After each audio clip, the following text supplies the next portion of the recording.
Hey everyone, I wasn't sure where I wanted to start with this video. Did I want to research which states have the most mass shootings? Or did it make more sense to provide you with the worst mass shootings by sheer volume of victims? I decided to go with mass shootings in regards to most victims because what really constitutes worst when they're all horrific and senseless? After all, the loss of 4 lives is not in any way less horrifying than the loss of 40. 40 might be more shocking simply due to the sheer number of victims, but not less impactful to the family and friends of those victims and to the public at large.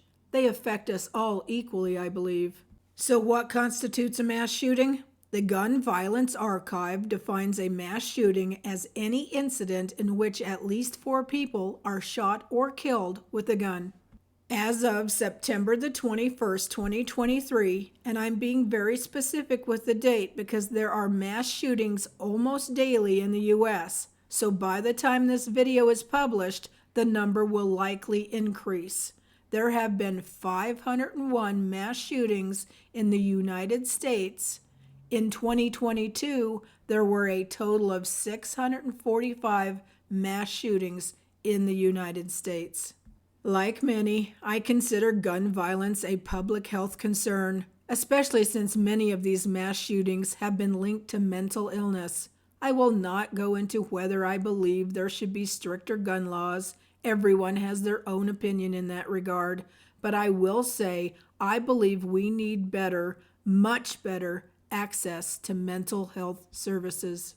So what are the worst mass shootings that have happened in modern history in regards to number of people injured or killed?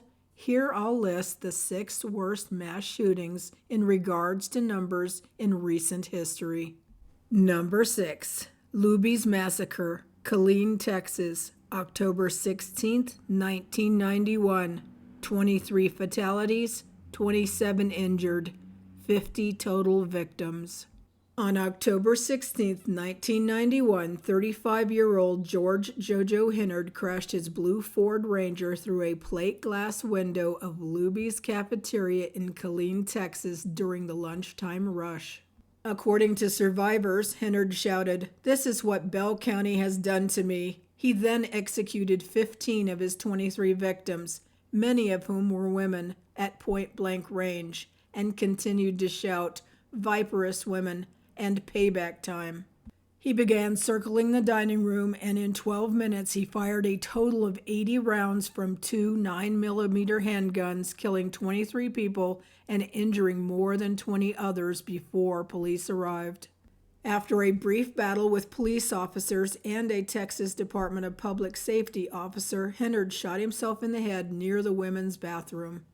No one knows why he picked Luby's as his target, nor do they know why he did this the day after his 35th birthday. According to a former roommate, Hinnard hated blacks, Hispanics, and gays. He also said women were snakes. Number 5. Texas First Baptist Church Massacre, Sutherland Springs, Texas, November 5th, 2017. 26 fatalities, 22 injured, 48 total victims. On November 5th, 2017, 26-year-old Devin Patrick Kelly, who was dressed in all black and wearing a ballistic vest, entered Texas First Baptist Church in rural Sutherland Springs, Texas, and opened fire. Kelly was first seen pulling into the gas station across from the church. He then crossed the street and started firing an assault-style weapon toward First Baptist before entering. Once inside, he continued to fire, killing 26 and injuring 22 more. When he finally left the church, a local resident grabbed his own gun, firing at Kelly, who dropped his weapon and fled the scene. Kelly was later found dead inside his vehicle. Kelly had sustained 3 gunshot wounds, 2 from the local resident as he left the church, and 1 self-inflicted shot to the head. Kelly had a violent past, and this was not his first run-in with the police. Kelly was court-martialed from the Air Force for fracturing his baby stepson's skull. He was arrested on animal cruelty charges and was known to harass several of his ex-girlfriends. More than 75 plaintiffs submitted claims due to this mass shooting. They claim the Air Force was negligent when it failed to transmit information about the shooter that would have prevented him from purchasing guns. A federal district court in Texas concluded that the United States was liable for damages caused by this shooting. The agreement in principle would settle all claims for a total of $144.5 million. Number 4. Sandy Hook Elementary Massacre, Newton, Connecticut, December 14th, 2012. 26 fatalities, 2 injured, 28 total victims. On December 14th, 2012, Adam Lanza fatally shot 20 children and 6 adults at Sandy Hook Elementary School before taking his own life. That morning, prior to leaving the home he shared with his mother, 20-year-old Lanza shot Nancy Lanza 4 times with a .22 caliber rifle, killing her. He then destroyed his computer's hard drive, making it difficult for law enforcement to gather evidence. Lanza took an AR-15, 2 semi-automatic pistols, and a shotgun, as well as several hundred rounds of ammunition, and drove his mother's car to Sandy Hook Elementary School. At 9:30 a.m., he shot his way through a window next to the school's locked security door. Sandy Hook's principal and the school psychologist confronted Lanza. He shot and killed both women. The encounter and gunfire were broadcast via the school's public address system. Teachers immediately took steps to safeguard students, concealing them in closets or bathrooms and barricading doors with furniture or their own bodies. Lanza entered Lauren Rousseau's classroom and killed her and 14 children. He then went to a second classroom where another teacher had hidden her students in the closet. She attempted to mislead Lanza by telling him that her class was in the school's auditorium on the other side of the building. Lanza killed her, as well as 6 students who attempted to flee from their hiding place. He also killed a special education aide and a behavioral health therapist. 2 other staff members were injured. Lanza fired 154 rounds in less than 5 minutes, taking 26 lives. The first emergency call was received around 9:30 a.m. Law enforcement was reported to have responded within minutes. Officers entered the school and saw a man dressed in dark clothing. They then heard a series of shots and found Lanza near the second classroom, dead from a self-inflicted gunshot wound. The school was demolished in 2014. A new school was built on the same site in 2016. The investigation into this massacre found that Lanza suffered from extreme mental health issues that weren't treated and that he was preoccupied with violence. Number 3. Virginia Tech Massacre, Blacksburg, Virginia, April 16, 2007. 32 fatalities, 23 injured, 55 total victims. On April 16, 2007, 23-year-old Sung Hui Cho, an undergraduate student at Virginia Tech, killed 32 people and wounded 17 others during 2 attacks. Cho first killed 2 people at his dormitory before moving on to Norris Hall. Reaching Norris Hall, he chained the main entrance door shut and fired into 4 classrooms and into a stairwell. 6 additional people were injured when they jumped out of windows to escape Cho.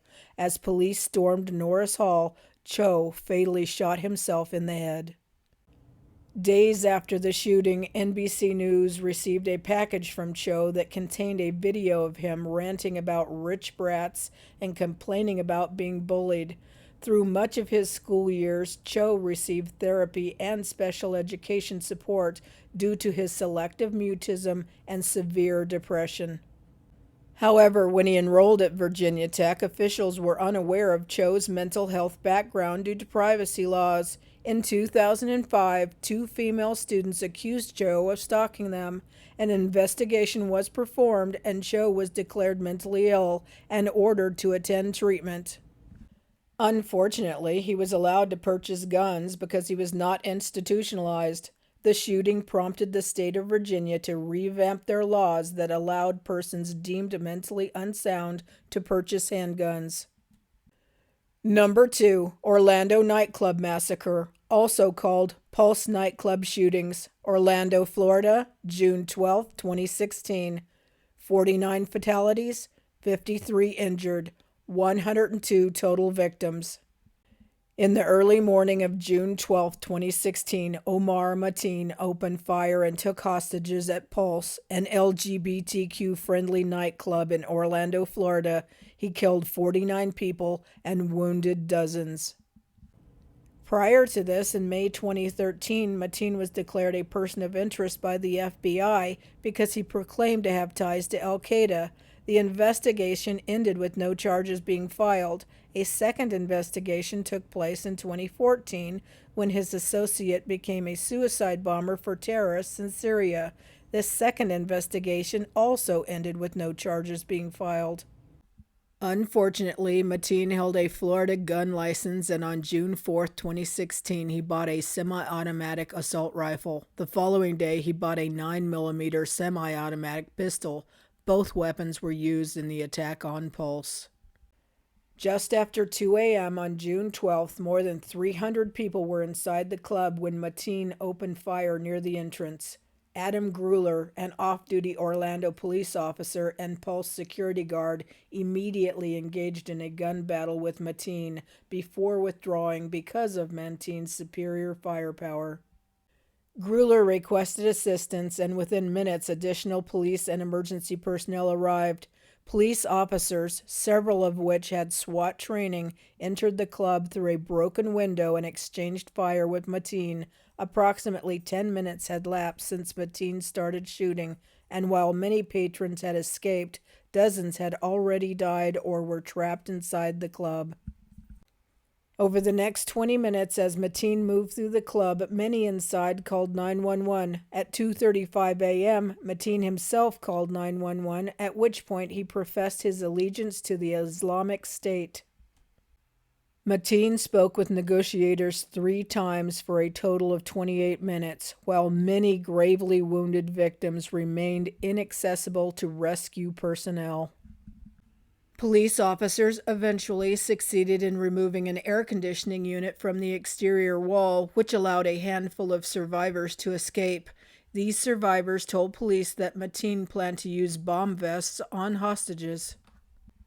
At 5:02 a.m., the Orlando police triggered the first of several controlled detonations before smashing through an outer wall of the club with an armored vehicle. Hostages poured out of the building, and Mateen was killed after engaging almost a dozen police officers in a gun battle. After the standoff had concluded, investigators learned that Mateen's claim about bomb vest was just a bluff, as no explosives were found inside the club. All right, everyone, before I move on to number 1, I want to say thank you for watching. Your valuable time is appreciated. If you found this helpful, I would greatly appreciate it if you would take the time to subscribe to my channel.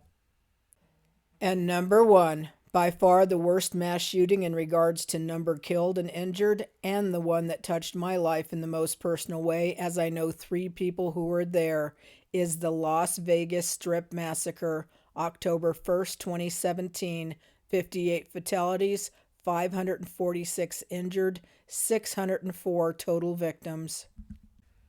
At approximately 10 p.m. on October the 1st, 2017, 64-year-old Stephen Paddock opened fire at a large crowd of concertgoers as Jason Aldean performed at a country music festival on the Las Vegas Strip.